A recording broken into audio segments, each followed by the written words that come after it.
በወንዝ ዳርቻ ላይ ብዙ መኪኖች ቆመው ካያችሁ ግራ እንዳትጋቡ። ያን ያክል ከባድ ነገር አይደለም። ምክንያቱም ይህ አምስተርዳም ነው። አምስተርዳም ውስጥ ወንዝ ዳር መኪና ለማቆም ትልቁ ይሁን ትንሽ ስለ መኪናው ግድ አይሰጣቸውም።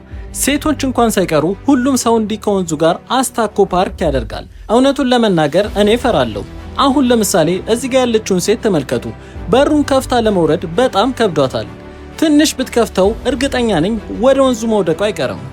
መኪኖች ሳይወድቅም ከሆነ ጥያቄያችሁ ትክክል ናችሁ። አንዳንዴ ብቻ አይደለም መኪኖች ወደ ወንዙ ይወድቃሉ። ይህን ቪዲዮ ያዘጋጀላችሁ ዋልታ ጂፒኤስ ሲሆን መኪናችሁ በምን ያህል ፍጥነት እየተጓዘና ምን ያህል ሰዓት እንደቆመ በስልካችሁ መከታተል የሚያስችላችሁ የጂፒኤስ ቴክኖሎጂ ዛሬ ነገ ሳትሉ ከታች ባለው ስልክ ቁጥር አስገጥሙ።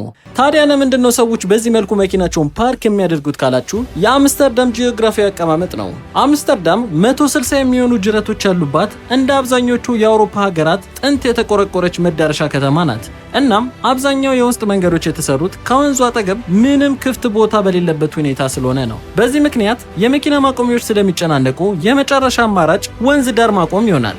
አምስተርዳም ውስጥ መኪኖች የፓርኪንግ መስመሮችን ትንሽ እንኳን መተላለፍ የማይቻልበት ሕግ አለ። እናም ምንም እንኳን መኪና ትልቅ ቢሆን የግድ ወንዙ ዳር ለመውደቅ ትንሽ በቀረው አቋቋም ፓርክ ለማድረግ ትገደዳለህ። ብዙ ጊዜ የዛ ሀገር ነዋሪዎች ትንንሽ መኪኖችን ይጠቀማሉ፣ አሊያም ሁሉንም ትተው የሚጠቀሙት ብስክሌቶችን ነው። እንደዚህ አይነት መረጃ እንዲደርሳችሁ ፎሎ ማድረግ አትርሱ።